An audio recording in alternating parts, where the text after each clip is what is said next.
Hello everyone, my name is Matt Garner and today I'm going to be talking about Azure Onboarding, but not just sub-vending.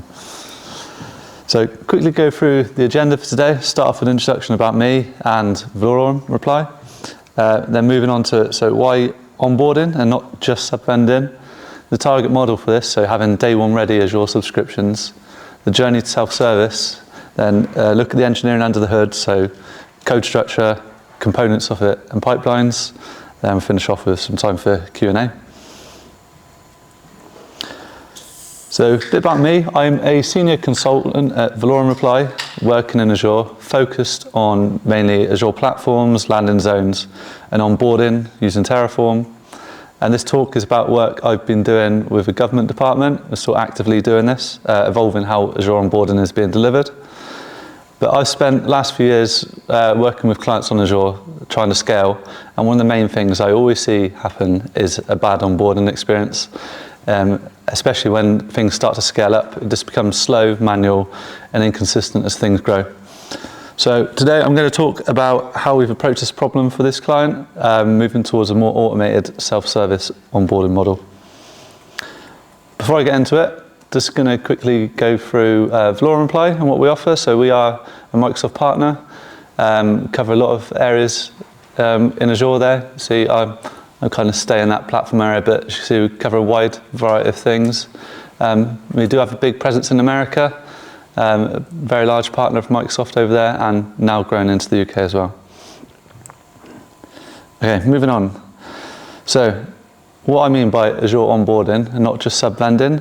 So historically at this client, subscription vending was being treated as, look, we've given you a subscription, job done.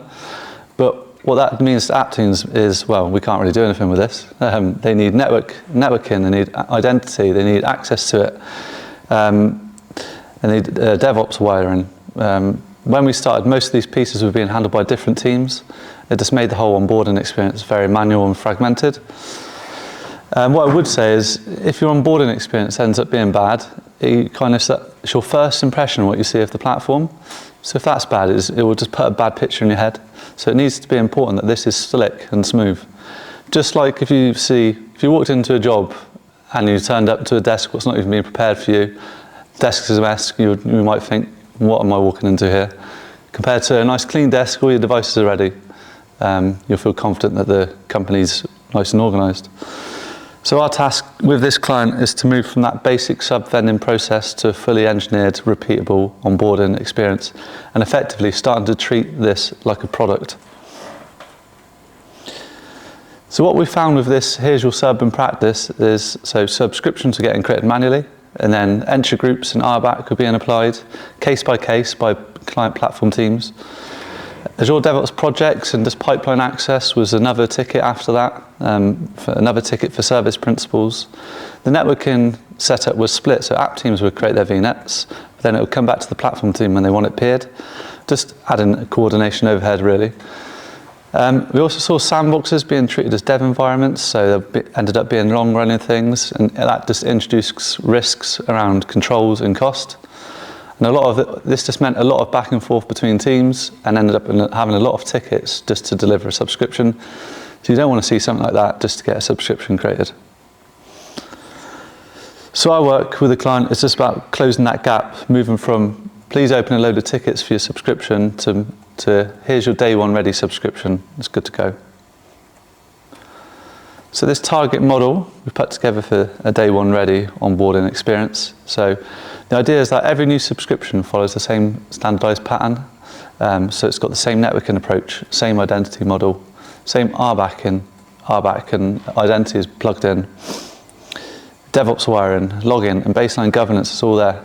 And anything else that an app team would require to use that subscription. I mean, every organisation might have different things that need setting up for a subscription, but you get the point. So treating this more like a Swiss Army knife where everything is built in, not an empty shell that the team have to go and gather and assemble all the parts for. The design principles for clients onboarding that we've put together, so build, use, reuse, build once, reuse everywhere. So implementing good patterns for networking, RBAC and login, and reusing that across all subscriptions. Automation by default, so if something happens on every subscription vend or onboarding process, then that should be in code and pipelines, not on a wiki page with some steps to follow. Self-service where possible, so client teams should be able to request what they need and receive it through self-service, not a chain of tickets. Built-in governance, so Azure policy and security controls are applied as part of onboarding. So when they get that subscription, it's compliant by design.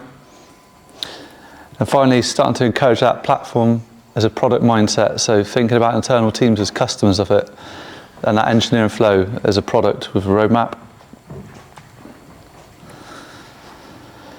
So what app teams should now get on day one is they should have their subscription, but it comes with the right VNets they need. Connectivity is already in place, and that follows like a landing zone design. Identity is pre-wired, so if they need entry groups, RBAC setting up on the subscription or in other areas, it's all there. Azure DevOps project or just pipelines in general, can they use pipelines from day one? Whatever they need for that should be there. Logging, monitoring and policy is in place. So when they get that subscription, it starts compliant. But not just about shipping logs somewhere to like a central workspace, it's about letting app teams consume it from day one as well. But whether it's a sandbox, dev or any other type of subscription, we want to use that same code base and the same pipeline to handle all requests, using various configurations for different types to turn features on and off, not custom root modules for different environments. The journey to self-service for this, so we haven't jumped from a fully manual process to a fully self-service in one go.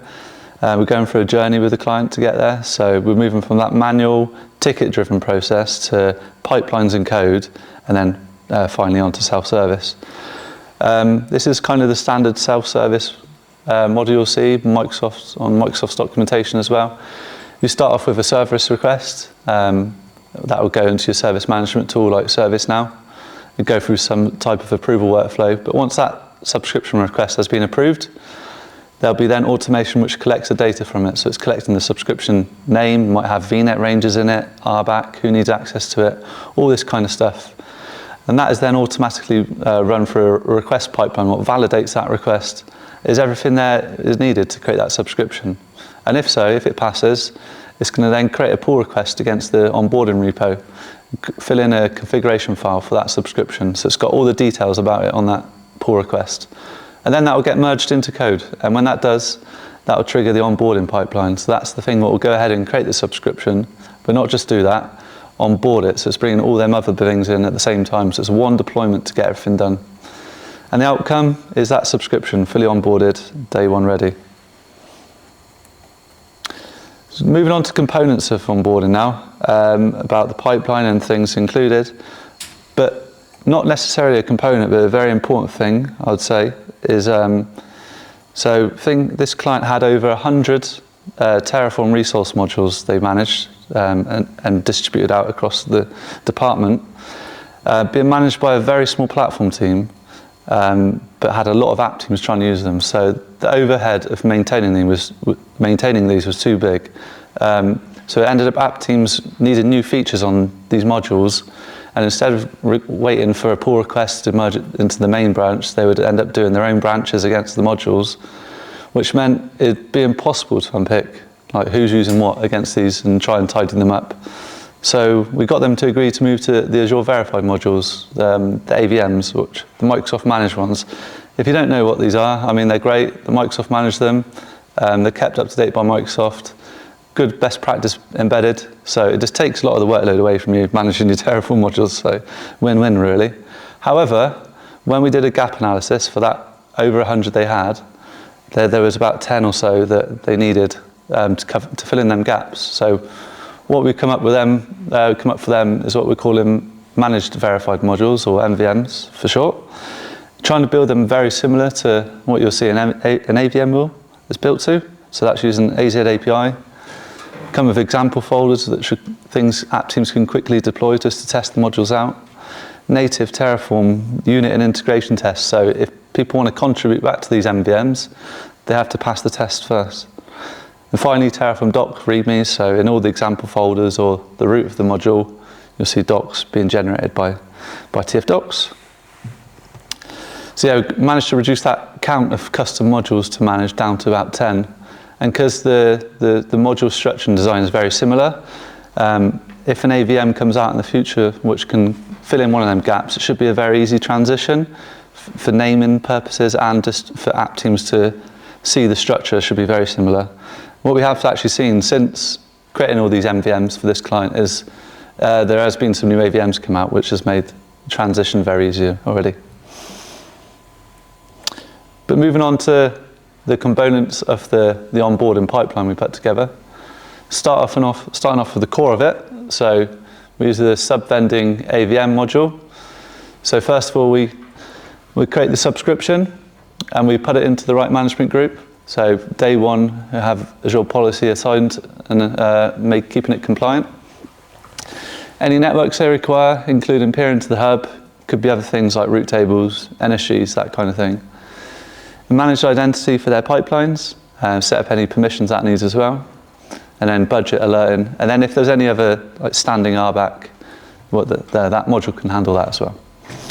But that only takes it so far. There's a lot of other things they need for that day one ready subscription. So we start building on top of it from a Terraform module point of view.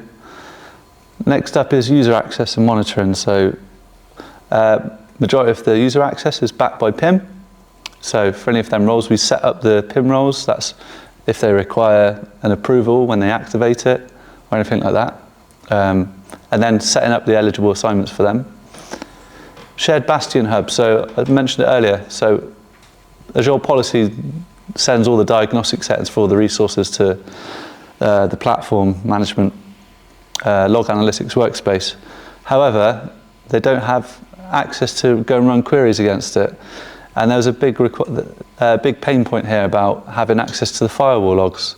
App teams want to go and view the central hub firewall logs on that workspace. So thanks to the new granular RBAC, I don't know if everyone's come across that yet, you can condition RBAC against log analytics. So you can say, example, against the firewall logs in there, when the source IP comes from their VNet, that's the only stuff they can see. So they can run a generic query against that, but only see their logs. So it's really powerful, good new way of doing RBAC. Any entry groups, so all the user access we're backed by entry groups, whether that's in PIM or Azure DevOps, we create the groups for that. And finally, just to get them going quicker with monitoring, just set up a basic service health alert and an action group for that as well.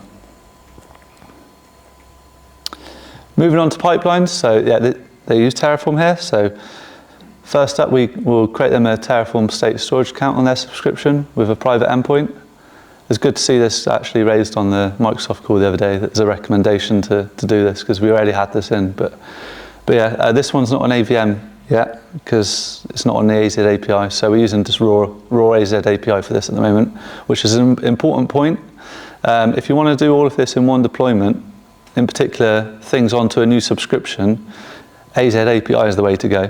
If you use Azure End Provider, you get locked in with a single subscription, which doesn't exist yet when you initialize the provider. So AZ API does not have that limitation. It's very handy. Any GitHub repositories, so they use GitHub for code here.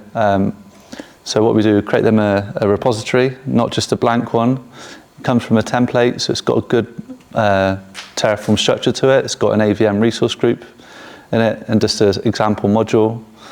Pipeline template in there as well. It's got like all the variables embedded, so they can just go and link that pipeline to Azure DevOps and it'll run and deploy that Terraform without any changes.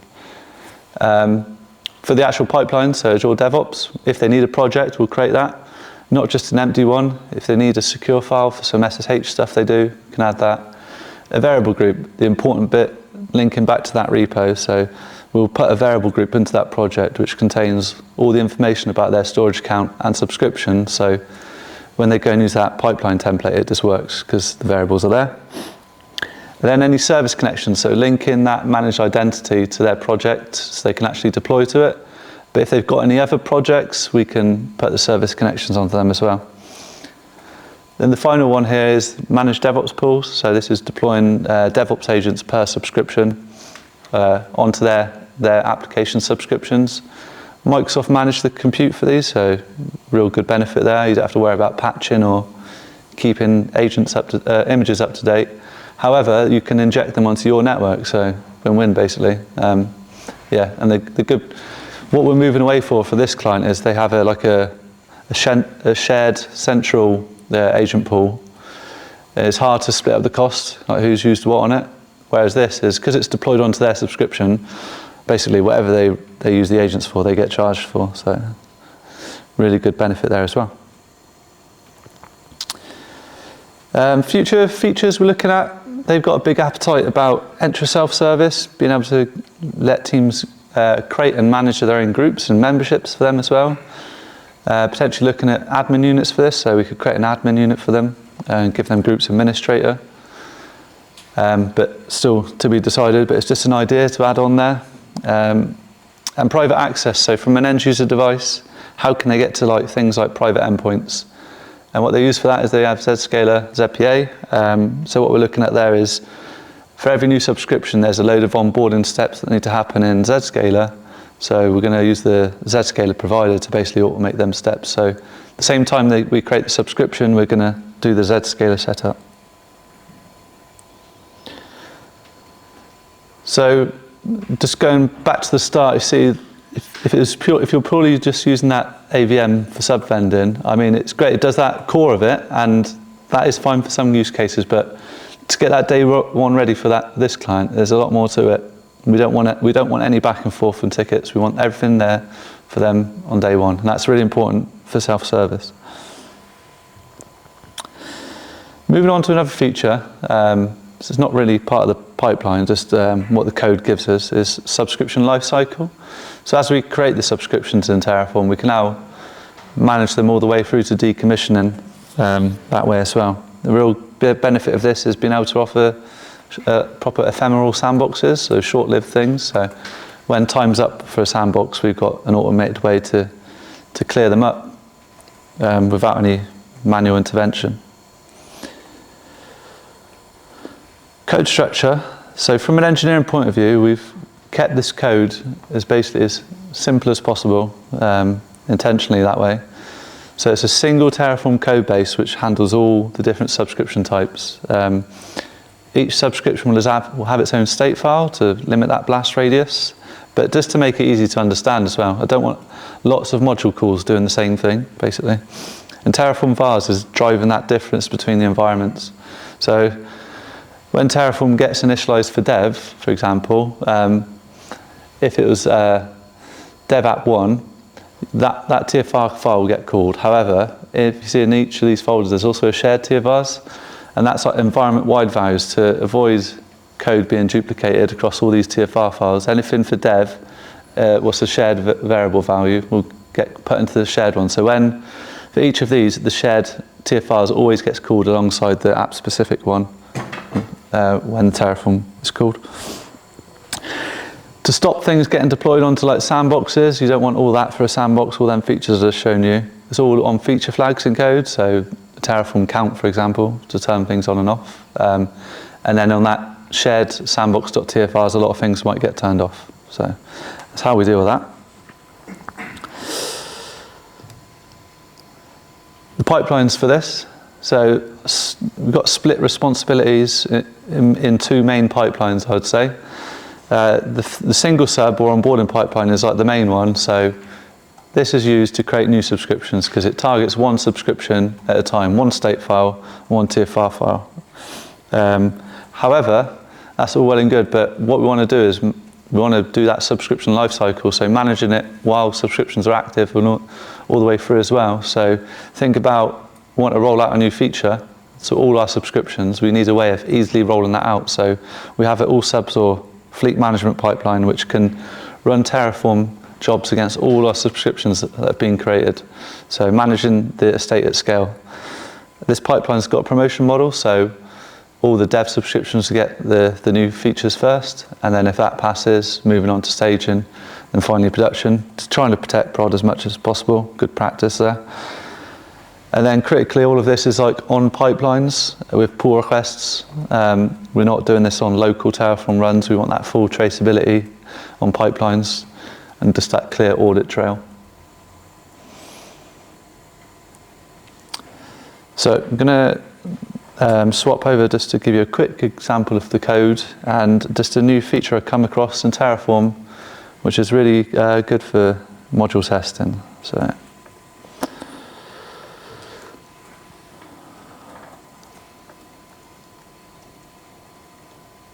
right, forgive me, I've got to control it a bit of a weird way.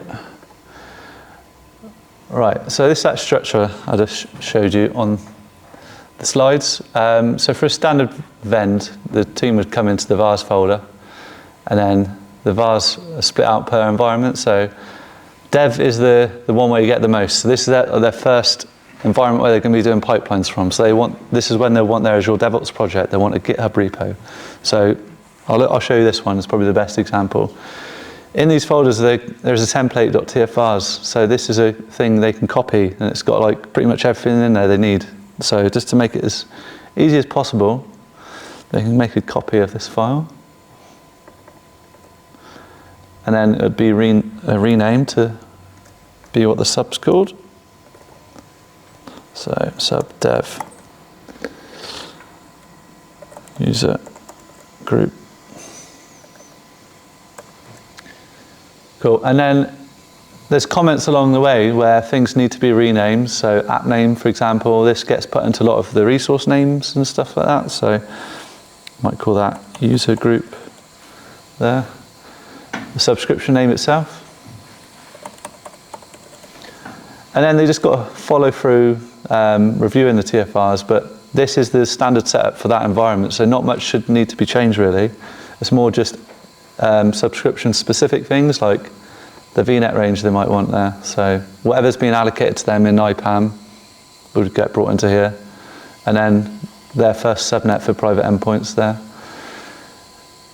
Email addresses for alerts, which I've talked about. Service health and budgets need to be populated.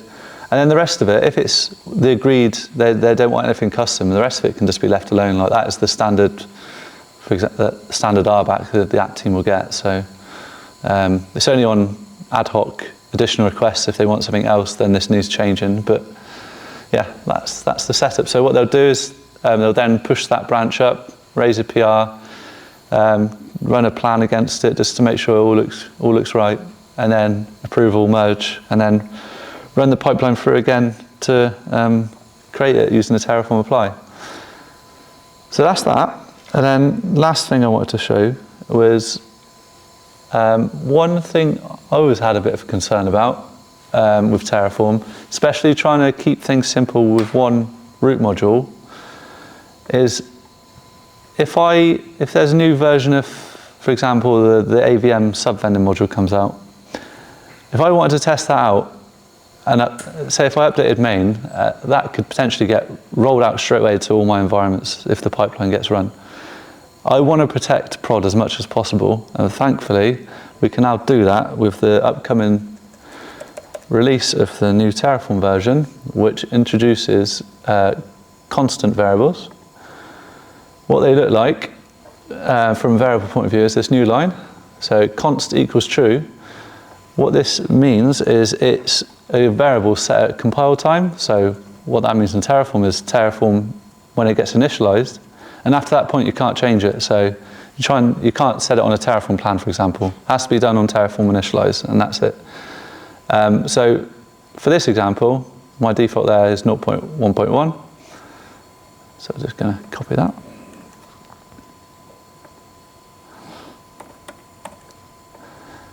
So when I do my Terraform init now, it's looking for that value. So all good, it's picked up that version. So that could be my default, or that could be setting all my TFRs, my shared ones, and then I might want to test this new module version out with my dev subscriptions first. So in here, I could up this to be the new version and merge that and deploy that out to all my dev subscriptions, knowing that prod's still going to be on the old version. So it's a really good protection, and it means you can keep your Terraform nice and simple. Other approaches is to have like separate Terraform root modules, but I think this new feature is really powerful for this, keeping it simple. So if I now do a Terraform in it, but what I'm going to do is call my var file as well. So it's now pulling in that new module version. See, it's gone for 0.2.0. So yeah, that's that really powerful feature.